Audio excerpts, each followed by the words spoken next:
to know, but where is my stream live? Not on Facebook. We were there. I'm coming up on YouTube. Coming up on YouTube now.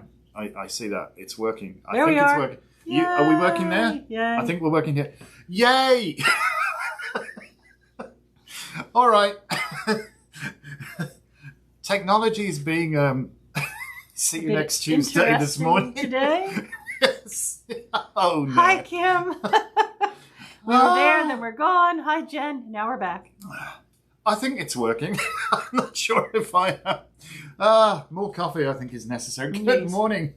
And welcome to the fashionably late morning show with Lisa and Anton. It's Elevensies. I'm Anton. I just got a notification that we're live on my phone as well. So there you go. Are we live on your phone? I don't know. We're supposed Hi, to be Nessa. on your phone. And I'm Lisa. And this is Skittle. And this is Skittle because she just loves her mom.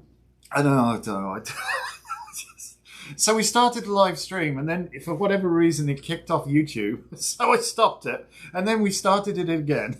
And then it wouldn't go. And then live. it wouldn't go, and oh dear. But here we are. So, hello. It's Which Way Wednesday, isn't it? Good morning, Kilda. How are you? Which Way Wednesday? Which way? Which Way Wednesday means we usually talk about witchy stuff, some kind of crafty thing. So we thought today we might talk about tips for candle magic. Candle magic. Well, it's not quite my birthday. Oh, you like to blow out birthday cake candles, don't you? Well, you know, it is an act of candle magic. Well, I don't know if I can fit... Practice, but... I don't know if I can quite fit all the come candles on. your cake this year. So maybe we should give the fire department a heads up as well. Is that what you're trying to say? Yeah. Cheeky git. I might just do like 5 and then another number over here to represent. She's cruel. It's being very cruel to me. Anyway, candle magic. Yes, joking apart, blowing out birthday candles to make a wish is one practice of candle magic that just about everybody has done, you know. But there are actually more effective ways of doing candle magic than that. So we thought we'd talk about it. So the first thing I would talk about is where you're going to burn your candle. A lot of times people will come in the shop and they'll say, you know, this says 15-hour votive, but mine only burned for a couple of hours. I've got a big splooge of wax. So I asked them, well, what did you do with it? And when they tell me that they burn them on a plate, I tell them, well, the wax in the candle is actually the fuel for the wick. So if it's going to go out onto a big flat plate where the wick can't use it, so to speak, it's going to be much less time. But if you put it in a votive cup holder where it's kind of right up close to the candle and it holds all that liquid, it will go up the wick and burn. It will burn for about 15 hours. Maybe a little more. Yeah. Maybe a little more, depending. You know, like if you try to burn it 15 hours all at once, you might get less. Probably. But if you burned it about an hour a day for 2 weeks, which is a moon cycle from new to full or full to new, you would definitely have that hour's worth of energy from that candle. How cool is that? For the 2 weeks. So that's probably why we have 15-hour votives. Good morning, Michelle. It might be. Certainly, our votives are maybe a little bit bigger than the average one because we've got that nice meniscus on the top. So maybe, because we work out the weight of the wax is 2.2 ounces and a regular votive is about 2 ounces. Why are you stabbing me with your back? Because it's fun. Just be cuddly. It's fun. She Do doesn't you know how to just be be cuddly. She's got to rip and shred and tear and just... stabbing me with her back foot. And now she's going to put her tail in your coffee, which is just lovely. My Lord. All right, so we need to do some candle magic on Skittle, I think. That's probably the best bet. So that's the idea, is to, whatever size candle you have, get a matching find holder. a cup or a container that's going to be able to support the wick, not let it go flat. Tip for the top on burning candles as a safety measure. Well, you should never leave a burning candle unattended, and it's an extraordinarily bad idea to burn a candle and go to sleep. Okay? Oh, well, we're going to talk about that. Let's not be doing that. We're going to speak maybe more about that. But things to do. Obviously, in an ideal situation, your votive is going to last 15 hours in the right container. However, there are various factors that can increase or decrease the burning time of a candle. If it's in a draft, for example, if you do not trim the wick, if you've got a dirty, great big wick, so you've got masses of like a big ring of soot on the ceiling, because then your candle isn't going to last that long, So trim the wick. The ideal size of the wick should be trimmed to, about 1/4 inch, realistically. And the candle will burn much better. The other thing I wanted to say when I said find the right size cup. Yes. Is if you put about a 1/2 teaspoon of water in the bottom of the cup, the wax will come out very easily that's left over, right? So eventually your wick is going to get to the bottom, and there's probably going to be a little bit... tiniest I've had a customer burn one on her counter and then wonder why there was a burn mark. Oh, Lord. Okay. Anyway, okay. so if you put a little bit of water in the bottom of the cup, it does work as an insulator so that hopefully you won't have a burn mark on your counter. But it's also easy to get that little bit of wax out at the end. And there are many craft people who follow the tradition of something called passage wax. So they would save all those little scraps of magical energy, and they would melt them down right before Calangaeaf or right before Samhain or Halloween. And they make passage wax for the ancestors' safe passage from their leftover magic. Then there are other traditions or covens that would save them all and burn them in an imbulk at Gwal Nair or Gwal Freid. They would burn them in the fires of, to celebrate spring.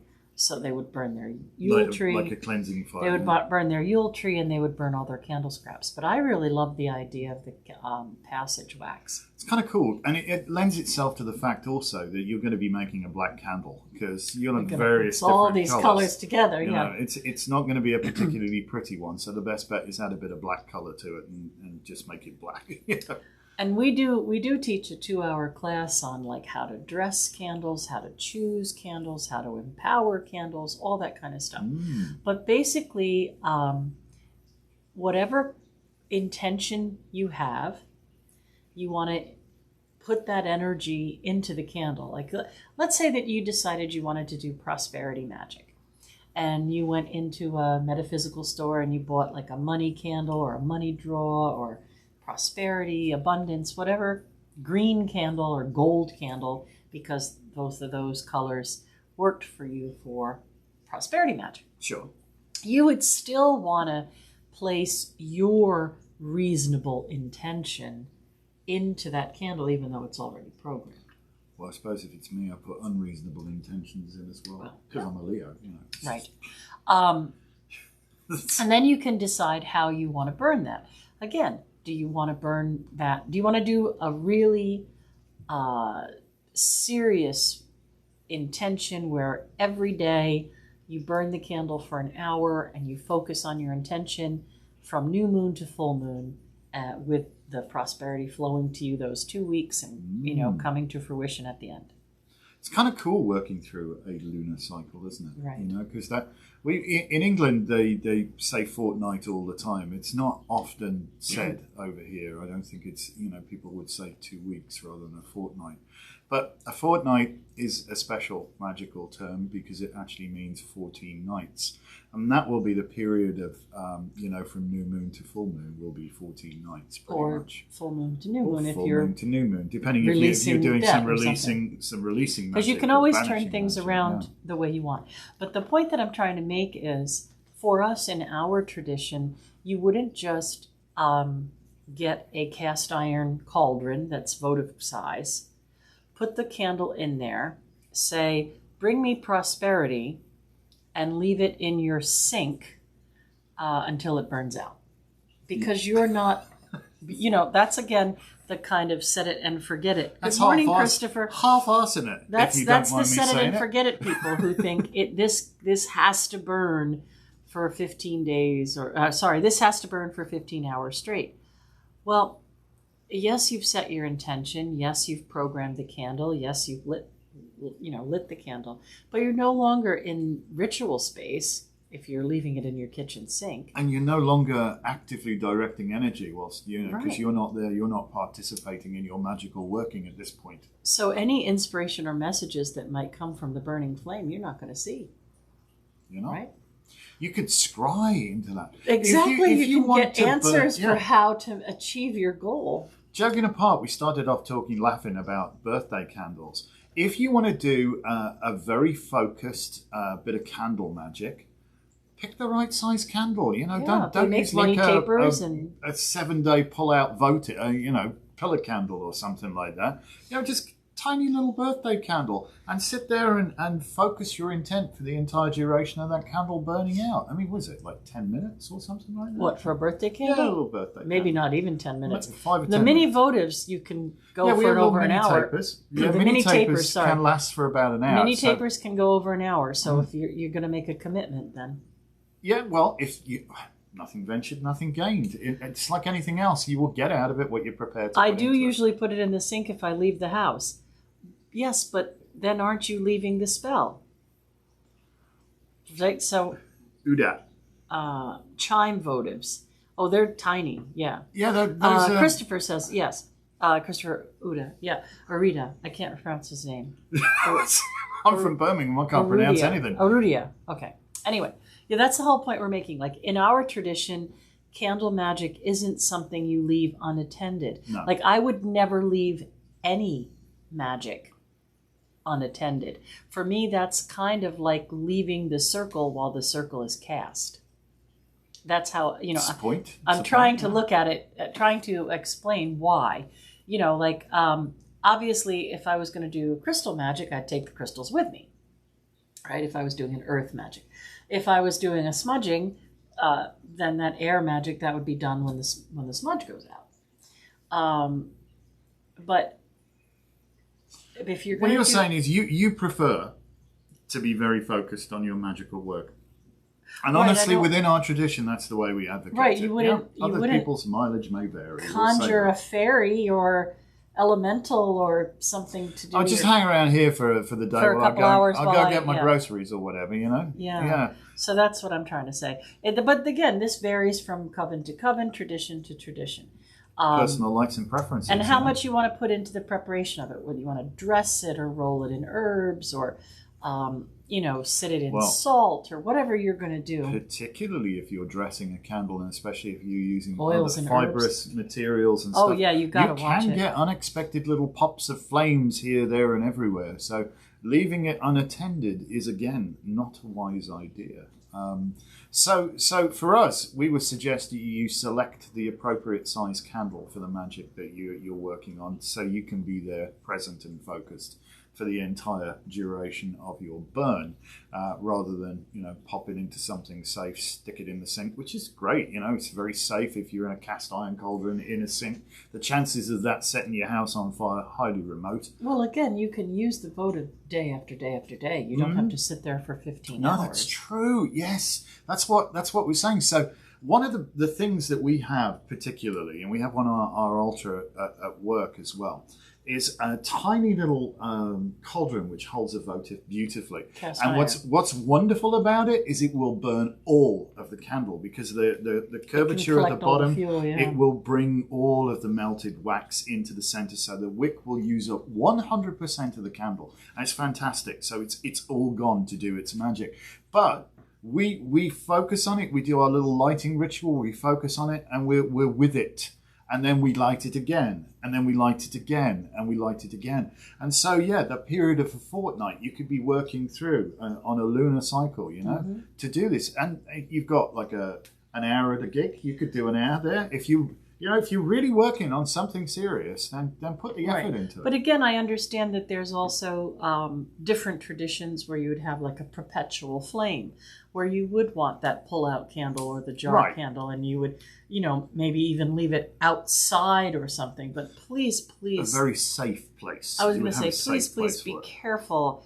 You could burn your house down. You could set start a forest fire, all kinds of things. So, but that's a very different kind of tradition or school of thought, let's say, where you would have that perpetual flame. Yeah, I know people do keep perpetual flames. You know, certain things like hearth fires burning, etc. Hearth fires burning, lamp of art, different things. Yeah. Yeah. So yeah, and then obviously with that comes the responsibility that the flame stays lit, and that no harm can come to it, and it can occasion no harm. So obviously, you have to look at things individually. That's a whole. That's not really candle magic. That's right. more of a ritual thing, I would suggest.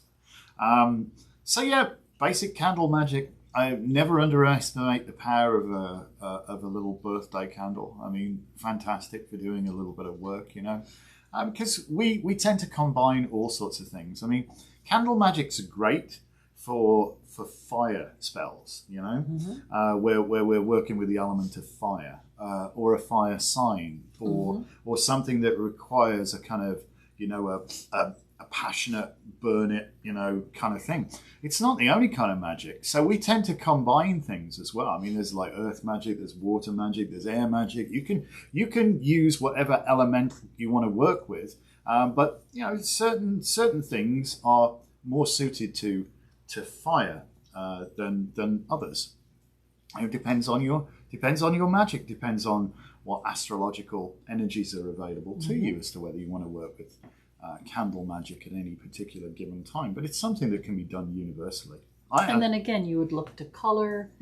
Colors particularly. Colors for the candles, fragrance that's in the candles, herbs that you might want to add, crystals that you might want to add, all these kind of things. And that's why I say that, usually we would teach a 2-hour course about this, but we just thought, since it's Which Way Wednesday, we'd talk a little bit about this. Why not? Also want to remind you that later today, 6:30 tonight, we'll be looking at the month ahead for astrology and read the tarot scopes. Your tarot scopes. And you're not going to want to miss it, because this one's a beauty. There's some interesting energy. I think I told you that usually interesting. Yeah, usually I sit down and I write out, what's going on. And I look at the aspects and I go, oh, that's going to be neat. This time for July, I kind of went, oh, F. Run away. Anyway. Bravely run away. It's not that bad. Let's have card of the day. Yeah, let's do that. Let's say, hey, listen, there's a bunch of people watching this on the Tube of You, but only Gilda has said hello. You should pick the card. I should? If you're watching us on the Tube of You, do say hi. What you get? It's all about candle magic, isn't it? Well, actually, no. All right. So my reading for you for this card is keep your eye on the ball. You might have a few things going on today. You might really have to try to figure out how to multitask.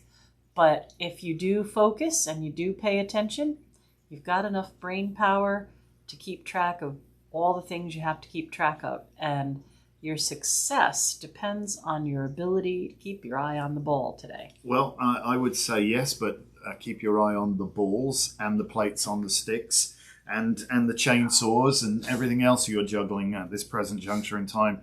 Chaos ad nauseum, however, there's order in chaos here. This is the ability to thrive on this. Even though it's topsy-turvy and chucked around all over the place, we've got that flow. We've got that ability to juggle, which is really cool. And look at the size of his hat. Yes, I'm sorry. I'm trying to You're trying to avoid having a mad fit. sneezing fit. Well, Skittle just came along and threw some dander up you in Australia, so that's what she does all the time. So what fun! So yeah, you may need to test and adjust today. Shall we say that? Things may not go entirely as planned, but then again, no plan survives contact with the enemy. So please feel free to adapt and improvise as you go, and keep your eye on all of the various developing incidents and accidents and all that fun stuff around you, because I think success today is about multitasking. Keeping on top of it. Yeah, you're going to have to juggle today. But it's a good day for juggling. Don't get frustrated if you have to change schedules or it's all good. Rearrange things. Variety is the spice of life. Don't they say that? Oh dear, you're going to have a sneezing fit. Yeah, but I think we better close. Try not to sneeze. This has been the most seamless broadcast, as well you can see. What?